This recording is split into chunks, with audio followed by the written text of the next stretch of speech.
Mister perfect extra gold திருமணமான ஆண்களுக்கு திருப்பு முனையை ஏற்படுத்தும் ஹலாலான இயற்கை வியாகரா. 60,000க்கும் மேற்பட்ட திருப்திகரமான வாடிக்கையாளர்கள், 500க்கும் மேற்பட்ட வாடிக்கையாளர்களுக்கு குழந்தை வரமும் கிடைத்துள்ளது. வயதான பலகினமா, சுகர் பலகினமா, இனி கவலை வேண்டாம். உங்கள் இல்லறம் நல்லறமாக அமைய உடனே ஆர்டர் செய்யுங்கள். மேலும் விவரங்களுக்கு கீழுள்ள எண்ணை அணுகுங்கள். இன்னைக்கு சர்வதேச மகளிர் தினம். பெண்களுக்கு வாழ்த்து சொல்லக்கூடிய விதத்துல நம்ம மோடிஜி பெண்களுக்காக ஒரு அரிய விதை சலுகை, ஒரு புதிய பரிசு அறிவிச்சிருக்கிறாரு. கேஸ் சிலிண்டர் பெண்களுக்காக 100 ரூபாய் நான் குறைச்சிடுறேன் அப்படின்னு சொல்லி ஒரு அற்புதமான பெண்கள் தின பரிசு அறிவிச்சிருக்கிறாரு. பாவம் மோடிஜிக்கு 2014 அவர் ஆட்சிக்கு வந்ததுக்கு பிறகு இப்பதான் முதல் முறையா பெண்கள் தினம் அப்படின்னு ஒண்ணு இருக்கிறதே அவருக்கு தெரிஞ்சிருக்கு போலகுது. அப்புறாணி மனுஷன். அது ஒண்ணு இல்ல, இது ஒரு வடக்கு ஃபார்முலா. எப்பெல்லாம் தேர்தல் வரப்போதோ அப்பெல்லாம் இந்த மாதிரி பெட்ரோல் விலை, கேஸ் சிலிண்டர் விலை இதெல்லாம் விலை குறைக்கிற மாதிரி அப்படி குறைச்சிட்டு தேர்தல் முடிஞ்சதுக்கு அப்புறம் குறைச்சதுக்கு விட டபுள் மடங்கு விலை ஏத்துறது இது ஒரு வடக்கு ஃபார்முலா. ஆனா இந்த ஃபார்முலா அங்க இருக்கக்கூடிய வடக்காயங்களுக்கு புரியுறதே கிடையாது. இவர் தேர்தல் நேரத்துல ஒரு அவதாரம் எடுப்பாரு, விலையெல்லாம் குறைக்கிற மாதிரி குறைச்சு முடிச்சுட்டு தேர்தல் முடிஞ்சதுக்கு பிறகு அவரோட ஒரிஜினல் அவதாரம் என்ன அப்படிங்கறத காட்டுவாரு. ஆனா இது எதையுமே புரியாம வடக்கான் சிக்கிக்கிறான். அட பாவிகளா, 6 மணிக்கு மேல அவன் அவதாரம் என்னன்னு தெரியாம அநியாயமா குடும்பத்தோட சிக்கிட்டீங்களடா. ஓகே, இப்படி மகளிர் தினத்துல பல வகையான சலுகைகள் நம்ம அறிவிக்கக்கூடிய நேரத்துல உத்தரப்பிரதேசத்துல மகளிர் தினத்து இந்த நேரத்துல பல சம்பவங்கள் அந்த இடத்துல நடந்திருக்குது. அதுல ஒரு முக்கியமான சம்பவம் ஒரு வீடியோ சமாச்சாரம். பொதுவாவே பாஜகவுல இருந்து ஒரு வீடியோ ரிலீஸ் ஆகுது அப்படின்னாலே மக்கள் எல்லாருமே ரொம்ப ஆர்வமாயிடுறாங்க.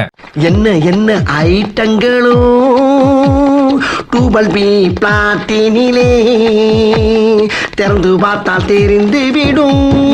எங்க இருக்கு எங்க இருக்கு எங்க இருக்கு எங்க இருக்கு எங்க இருக்கு ஐ இந்த உத்தரப்பிரதேச பாஜக எம்பி உபேந்திர சிங் ராவத் இவருடைய ஒரு ஆபாச வீடியோ தான் இப்போ சோசியல் மீடியால வெளியாகி வெற்றிகரமா ஓடிட்டு இருக்குது. அதுவும் எந்த அளவுக்கு ஓடிட்டு இருக்குன்னா பார்ட் 1, பார்ட் 2, பார்ட் 3 சொல்லி பார்ட் 6 பாகம் வரைக்கும் 6 பாகம் ஏதோ ஒரு ஆங்கில படம் மாதிரி பார்ட்டா ரிலீஸ் பண்றாங்க. கிழவனுக்கு வயசானாலும் ஐடியா பூரா ஆங்கில படத்துக்கு இணையாவே இருக்கப்பா. இதுல கொடுமை என்ன தெரியுமா? இந்த பாஜக எம்பி உபேந்திர சிங் ராவத் இவருடைய இந்த வீடியோ ரிலீஸ் ஆகிறதுக்கு ஒரு நாளைக்கு முன்னாடி தான் பாஜக சார்பில் ஒரு வேட்பாளரா அறிவிச்சிருந்தாங்க. அதுல அவங்க இவரு இப்ப ஆல்ரெடி எம்பியா இருக்கிறாரு, திரும்பவும் அதே தொகுதியில இவரே போட்டிடுவாருன்னு சொல்லி அப்பதான் அறிவிச்சாங்க. இப்போ அந்த பாஜக சார்பில் வேட்பாளர்கள் அறிவிக்கும் போது ஒரு 34 எம்பி ஆல்ரெடி எம்பியா இருக்கக்கூடிய 34 பேர் திரும்பவும் எம்பியா தொடருவாங்க அப்படின்னு சொல்லி அறிவிச்சிருந்தாங்க. அந்த 195 பேர் லிஸ்ட்ல நரேந்திர மோடி வாரணாசி தொகுதியிலே போட்டிடுவாரு, அமித்ஷா குஜராத்தோட காந்தி நகர்லயே போட்டிடுவாரு அப்படின்னு சொல்லும் போது இந்த உத்தரப்பிரதேச பாஜக எம்பி உபேந்திர சிங் ராவத் இவர் உத்தரப்பிரதேசத்துடைய பராங்கி தொகுதியிலே இவர் போட்டிடுவாரு அப்படின்னு சொல்லி அறிவிச்சாங்க. அது அறிவிச்சு 24 மணி நேரம் கூட ஆகல, HD பிரிண்ட்ல வீடியோ ரிலீஸ் ஆயிருச்சு.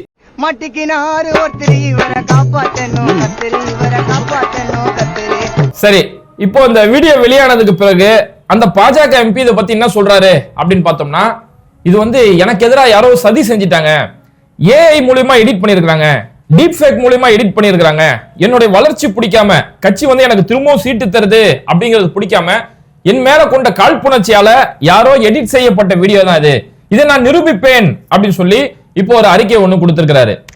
ஒரிஜினலாவே இப்ப ஏஐ மூலமா பண்ணியிருந்தாலோ இல்ல டீப் ஃபேக்கா பண்ணியிருந்தாலோ அதுல அந்த வீடியோவை பார்க்கும் போதே அது எடிட்டட் வீடியோன்னு சொல்லி நமக்கு தெரிஞ்சிடும். இப்ப சமீபத்துல நடிகை ராஷ்மிகாவுடைய ஒரு வீடியோ வெளியாச்சு.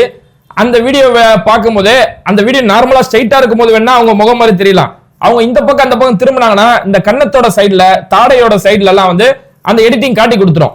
காஜலோட ஒரு வீடியோ வரும்போது அந்த மாதிரிதான் அந்த இந்த பக்கம் திரும்பும் போதெல்லாம் அந்த இடம் காட்டி கொடுத்துருச்சு. அப்ப இந்த மாதிரி ஏஐ மூலமா எடிட் பண்றதுன்றது அது எடிட்டட் அப்படிங்கிறது பார்த்தாலே புரிஞ்சிடும். ஆனா இந்த வீடியோ அந்த மாதிரி தெரியல.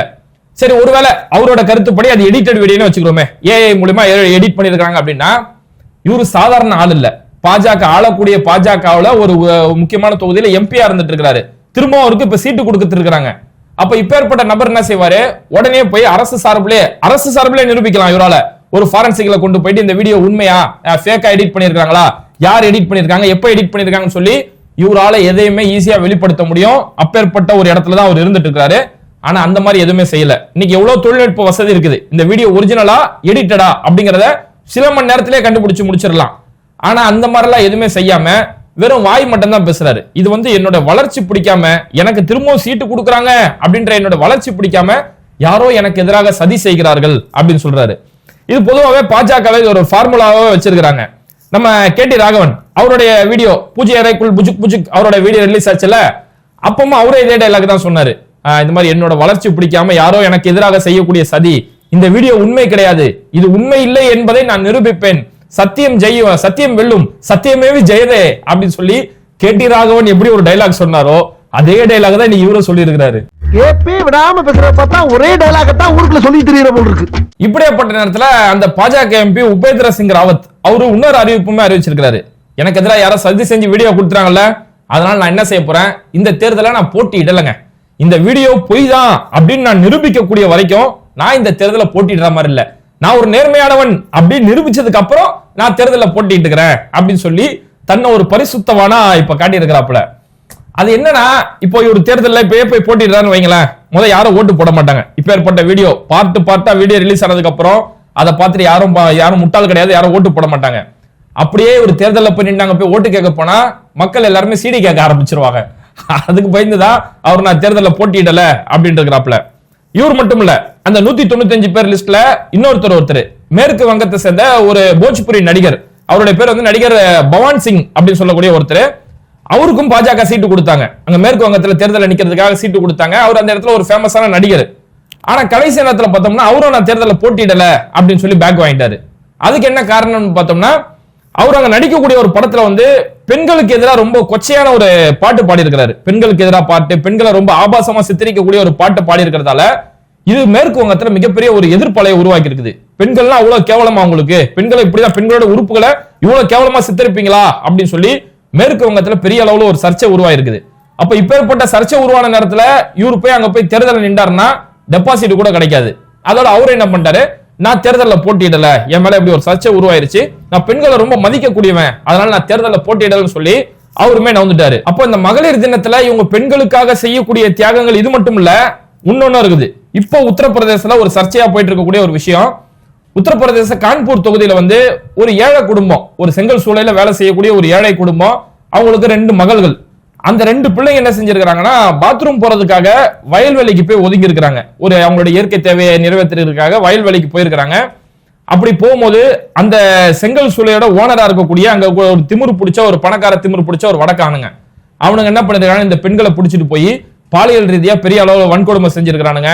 அந்த பெண்கள் வாயில வலுக்கட்டாயமா மதுவை ஊத்தி விட்டு, சாராயத்தை ஊத்தி விட்டு அப்பேற்பட்ட பெரிய அளவுல சித்திரவதை செஞ்சிருக்கிறானுங்க. அப்புறம் வீட்டுல தேடுறாங்க, என்னடா பிள்ளைங்க பாத்ரூம் போகணும்னு சொல்லி போச்சுங்களே, இன்னமும் வரலையே அப்படின்னு எங்கெங்கயோ தேடி அலையறாங்க.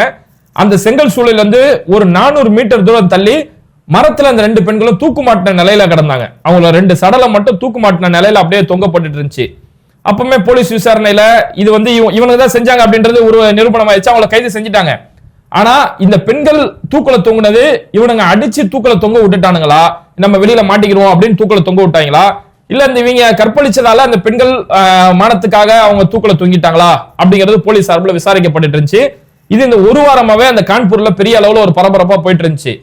இப்போ நேத்து பார்த்தோம்னா அந்த 2 பிள்ளைகளுடைய அப்பா அவரு அந்த ஊர்ல சடலமா கிடக்குறாரு, அவரு இறந்து போய் கிடக்குறாரு. அப்ப இதுக்கு பின்னாடி என்னெல்லாம் நடந்திருக்கும் அப்படின்னு சொல்லி அங்க இன்னும் விசாரிக்கும் போது அவனுங்களை அந்த எவன் அந்த பெண்களை கற்பழிச்சாங்களோ அவங்களோட சார்பில் வந்து இவங்களுக்கு ஒரு அழுத்தம் கொடுக்கப்பட்டிருக்குது, நீங்க இந்த வழக்கை வாபஸ் வாங்கணும் அப்படின்னு சொல்லி அவங்களுடைய தரப்புல இருந்து அழுத்தம் கொடுத்திருக்காங்க. இவங்க அந்த அழுத்தத்துக்கு அடி பண்ணியில பார்த்தா மறுநாள் அவர் அந்த இடத்துல சடலமா கிடக்குறாரு. அப்ப இவரையும் அடிச்சு கொண்டுட்டாங்களா அப்படிங்கிற ஒரு பாயிண்ட் ஆஃப் வியூலுமே போலீஸ் அங்க விசாரிச்சுட்டு இருக்காங்க. இதுதான் உத்தரப்பிரதேசோட மாடல். இன்னைக்கு ஒரு பீத்திக்கிறாங்களே, பாஜகவுடைய பொற்கால ஆட்சி நடக்கக்கூடிய உத்தரப்பிரதேசம் மாடல் உத்தரப்பிரதேசம் அப்படிங்கிறாங்களே, அந்த உத்தரப்பிரதேசோட மாடல் இதுதான். ஒரு ஏழை மக்கள், தாழ்த்தப்பட்ட சமூகத்தை சேர்ந்த மக்கள், சிறுபான்மை மக்கள், அவங்களுக்கு அங்க எந்த ஒரு நீதியுமே கிடைக்காது, அவங்க பாதிக்கப்படுவாங்க. பாதிக்கப்பட்டவனுக்கு நியாயம் கெட்டு போனோம்னா இன்னமும் பெரிய பாதிப்பு ஏற்படும்.